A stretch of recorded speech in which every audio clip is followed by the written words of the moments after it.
I slipped into their house through the side door, greeted by the soft clink of crystal in the dining room.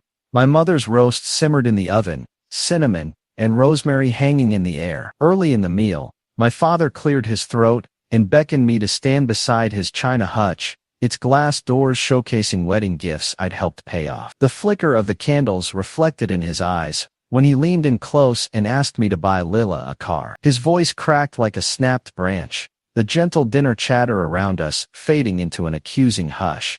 I swallowed, glancing back at Lila's place at the table, her untouched salad, fork resting in a perfectly folded napkin, proof she was expecting the same indulgence as our cousins, who had already laughed about summer road trips and convertible adventures. I tried to explain with steady words that I'd just covered the roof leak they'd wrestled with all spring, that my own savings were stretched thin after sending support for Mom's lingering medical bills.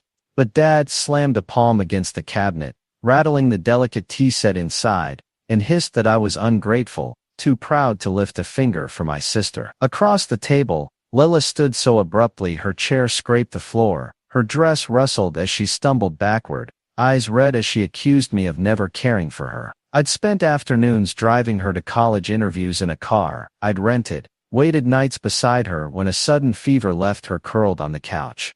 Yet here she was, tears carving rivers through her makeup, shouting that I had always chosen my own comfort over her dreams. Mom rose, stepping between us, her soft perfume of lavender and vanilla mingling with the roast smell. She pressed a shaky hand to Dad's arm and whispered that I should simply agree, promising they'd discuss it later. I watched her expression, tight lips and fear in her eyes, as proof that she understood both sides, torn between protecting her daughter and preserving peace with the man she married. Without a word, I gathered my coat from a nearby hall tree where I'd left it at the start of the evening.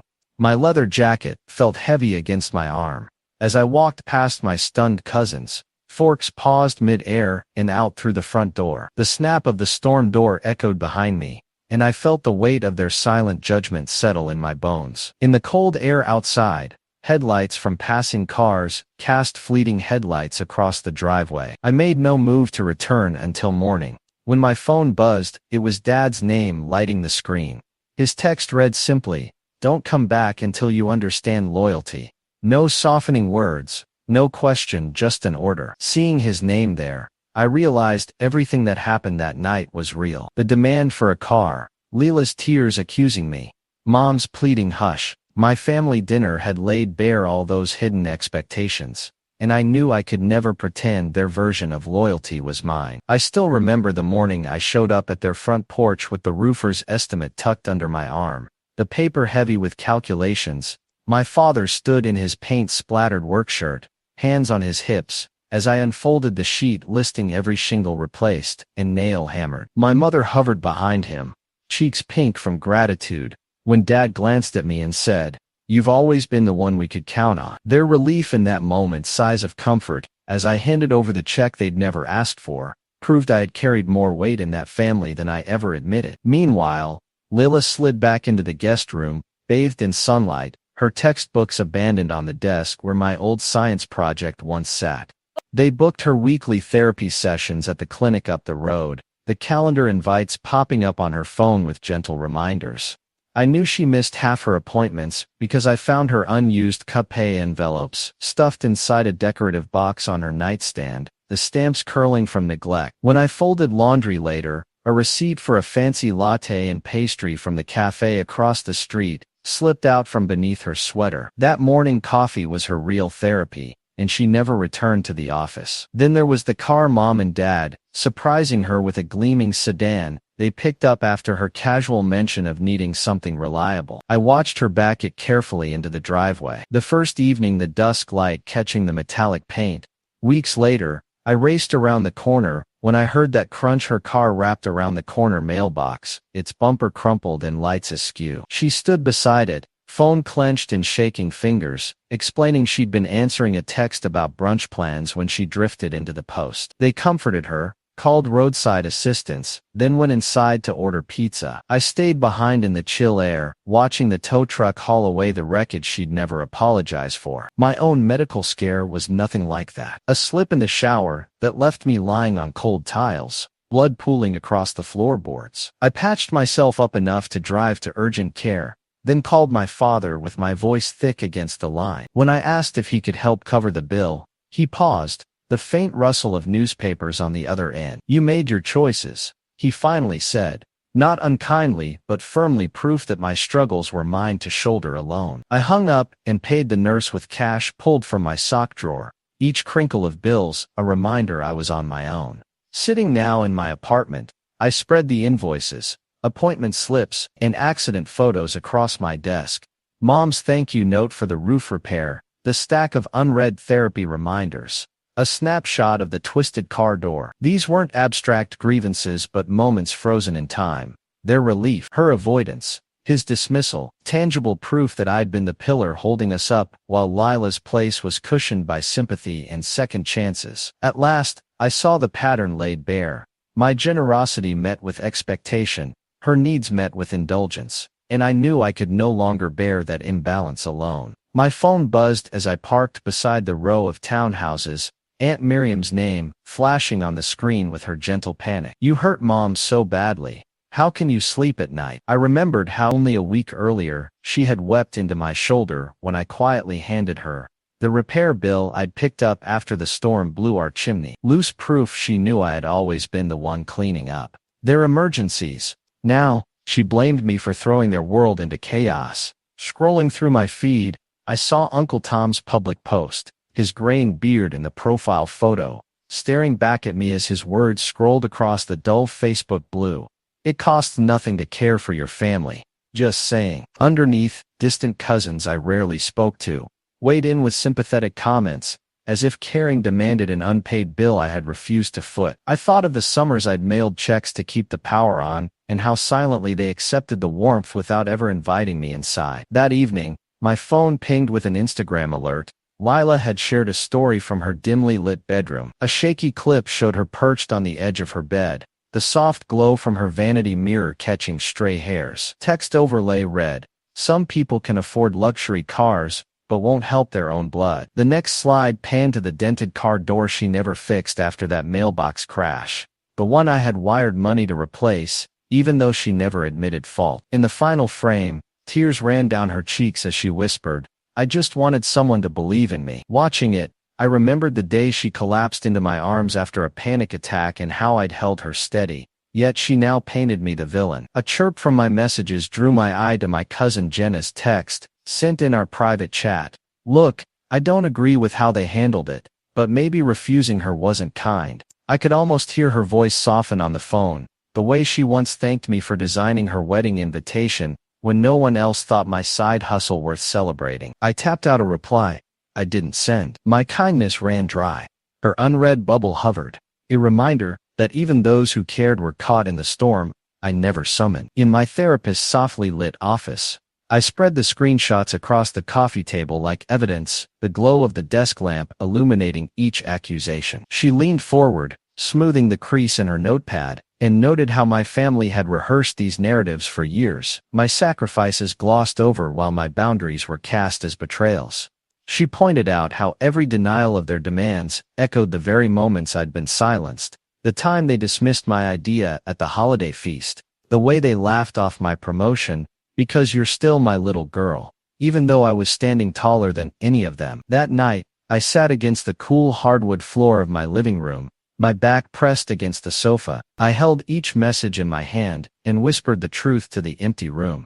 How I'd fixed crumbling steps, covered tuition, when Lila floundered, and shouldered debts they refused to acknowledge. Their chorus of blame, amplified across every device, couldn't drown out the quiet witness of my own history. In that silence, I found my voice again. I sat at my kitchen table, the glow from my laptop illuminating rows of transactions labeled family expenses. I clicked on the first one, and the description matched exactly the wire I sent the day before Lila's spring term began. Her college had emailed her acceptance package just hours earlier. I remembered how she'd hugged me tight, saying she didn't know how she'd have managed without that last-minute payment. A few clicks later, I stumbled on the checking account I'd assumed long closed. Its balance had quietly crept up as funds poured in. My signature, perfectly copied, authorized a home equipment financing plan. I recalled the gleaming coffee maker perched on their countertop, the one Lila bragged about on video chat, showing off its milk-frothing wand as if it were a trophy. Meanwhile, my own French press sat unused on my cramped counter. My heart sank again when I opened a PDF from the insurance portal. My name was stamped as the backup guarantor on Lila's health policy. I recalled the evening she called me, voice tight, saying her sprained ankle at the family reunion had turned into an infection and that she hoped no one blamed her for the ER bill. I had assured her I would cover it, never questioning why the hospital forms showed my information instead of hers. Then I found the email chain buried in my inbox archives. The subject line read simply, Plan B. Scrolling through it, I saw my parents hashing out whether they should tap my account to handle a plumbing leak or spring for Madison's therapy retreat. One message from Dad read, "If S doesn't have room in her budget, we'll need to lean on her again." It hit me they'd never felt the need to discuss it with me. I was a silent collaborator in every financial fix. When I confronted my mother, she sank into the kitchen chair like she'd been waiting for this reckoning. She ran her fingers over the laptop screen, tracing the rows of deposits that lined up perfectly with Lila's tuition bills. "I thought you'd understand why we used your generosity," she whispered, eyes cast down. I remembered her tears when I'd quietly fixed the broken heater pipe in their basement so they wouldn't freeze that bitter winter. My father's confession was quieter, but more chilling. He admitted that 2 Christmases ago, they'd used my closed account to co-sign a loan for the SUV they surprised Lila with, the one she totaled when she reversed into the mailbox. I'd wired money to help with the deductible, thinking it was an unexpected emergency. Now I saw I'd been the bank. That night, I drafted a formal notice revoking all permissions tied to my name. College wires, loan co-signatures, medical guarantors. I wrote to the family email thread, "I'm no longer Plan B for any expenses." My hands trembled as I hit send, knowing the silence that followed would be louder than any apology. When I closed the laptop, I felt a weight lift from my chest. The paper trail had revealed more than hidden debts. It had exposed their choice to use me without ever asking. And in that moment, I reclaimed my own story. I sat across from my attorney as she slid the renunciation papers across the polished oak desk, pointing out the clause that erased my name from the account my parents had quietly reactivated. I watched her fingertips hover over the cease and desist draft, demanding they stop tapping into my identity for every plumbing bill and car payment. When she printed the family-wide statement, I saw line after line of annotated bank slips, my mother's dental surgery paid with a forged signature, my sister's therapy retreat funded without permission. Seeing their misuse, laid out in black and white, felt surreal, but I knew it had to be done. That evening, my father's anger came crashing through the phone. I could almost picture him standing in the kitchen, spatula in hand, his voice echoing off the tile backsplash, as he bellowed, "You're tearing this family apart with your cold-blooded paperwork." He accused me of weaponizing a legal letter against them, all while the clink of dishes warned me my mother was trying to calm him. I reminded him gently that I'd spent years wiring money for their emergencies, and he slammed the phone down before I could finish. Later, a 6-minute voice message from my mother arrived. I listened in stunned silence as she choked back tears, her voice cracking over confessions that she felt abandoned, that I'd chosen form over family. Between her sobs, I heard her clutching the phone, the soft rustle of her sweater against the receiver, as she begged me to reconsider. I pressed pause and replayed the message, each time steeling myself to remember that boundaries weren't cruelty, but survival. Then came my sister's text, "Just know I'm cutting you off completely. You were never a real brother." The words glared at me on my screen. I envisioned her curled on their living room sofa, tears staining her cheeks, as she typed and hit send. It stung that the girl whose tuition I'd covered and whose car insurance I'd quietly renewed could erase me with a few keystrokes. That night, I opened my laptop and drafted a LinkedIn article called "Boundaries Aren't Betrayal." I wrote about documenting kindness with receipts and protecting one's well-being without guilt. I included the story of sending that cease and desist letter and how freeing it felt to reclaim my name. Within hours, colleagues and strangers messaged me, sharing their own tales of setting limits: a former teammate who refused extra weekend shifts, a friend who stopped co-signing student loans. Each comment, "Thank you for giving me words. I needed this permission slip," made me realize I wasn't alone. When I closed my laptop, the room was quiet except for the hum of the night air conditioner. My attorney's office felt miles away, but the weight of those printed pages lingered in my backpack. I'd drawn a line in legal ink, and though it cost me the warmth of my past, it opened space for the respect I'd always deserved. I dug out the spiral-bound notebook I kept when I was 8, and flipped to a page where I'd scrawled about the time Lila left our class picnic early because she'd forgotten her favorite toy. Instead of comforting her, our mother had snapped at me for letting her down, and I'd written, "I'm always at fault." I remembered carrying her uneaten sandwich home, tears blurred on the page, convinced I'd somehow caused her pain. That memory resurfaced as I traced the faded ink, proof that my childhood was peppered with moments where I absorbed blame meant for someone else. Last week I called my ex, and his voice trembled as he confessed, "I loved you, but every family dinner felt like walking into their bank lobby." He recalled their hushed conversations after I left the room, references to her deep pockets, and "she'll cover it,"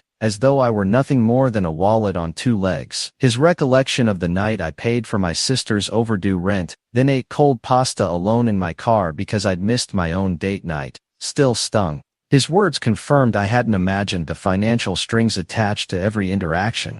On a quiet Saturday, I uncovered a letter from my college admissions office tucked into an old portfolio. The letter, addressed to me, offered need-based grants and encouragement. Beneath the official header, a gentle reminder asked for my parents' signature on the aid form. I remembered begging them to sign. I recall their distracted faces and the excuse that they were too busy. The form remained blank, leaving me to juggle textbook costs and part-time work through my final semester. Holding that crisp paper, I saw the tangible evidence of the promises they never kept. In my therapist's softly lit office, I began EMDR sessions.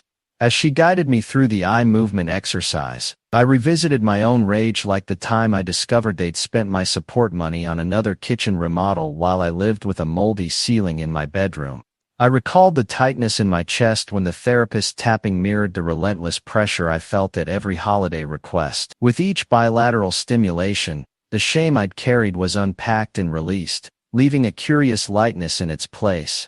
That night, for the first time in years, I drifted into unbroken sleep. No nightmares of missed payments or guilt over the latest family plea disturbed me. When dawn arrived, I realized my body had finally let go of the late-night tension. My mind felt clearer, unclouded by the usual replay of texts begging for help. As I sipped coffee on my balcony, I recognized that the real cost of peacekeeping had never been my bank account, it was my sense of self. Journaling, conversations with my ex, the unsigned aid form, therapy breakthroughs, and restful nights, all proved one truth. I had been conditioned to give until I broke, to shoulder blame without question. Now, with that evidence laid before me, I grieved the family I thought I had, and embraced the harder work of reclaiming my own worth. I waked to soft light filtering through half-drawn curtains, and pause at the doorway to my spare room, where a small brass plaque reads, "No expectations."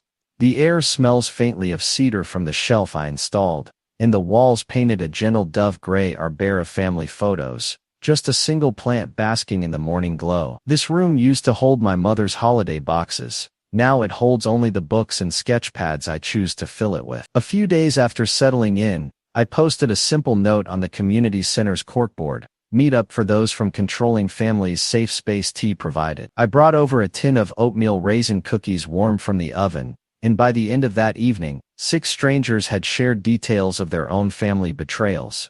One woman passed around a crumpled text message screenshot from her sister, "Stop acting so high and mighty, it's embarrassing," while another unfolded a faded bank statement showing a parent had drained her savings without warning. When a man whispered that he'd felt relief just hearing someone else say out loud the word boundaries, I realized we weren't alone in our anger and sorrow. At the design firm where I work, I noticed Nina's eyes redden as she stared at her deserted desk each afternoon. One evening I stayed late, making chamomile tea in the kitchenette, when she finally confessed that her fiancé had texted, "I'm done." After she refused to lend him money again, I sat beside her instead of offering advice.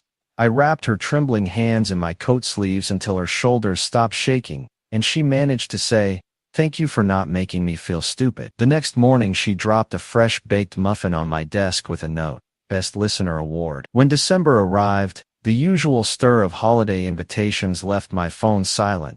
I declined a single card, a family heirloom passed from cousin to cousin, instead inviting my new friends to my apartment for movies and hot cocoa. Hutter arrived clutching a fuzzy throw blanket, saying, "I saved you the coziest," and Sanjay showed up with a crate of board games he found at a thrift shop. No one asked for money, only to share laughter over our mismatched holiday socks. A plain white envelope slipped under my door the week after Christmas. My father's neat script addressed me by name. Inside lay a check for $100 and a note. "Maybe this helps you remember your roots."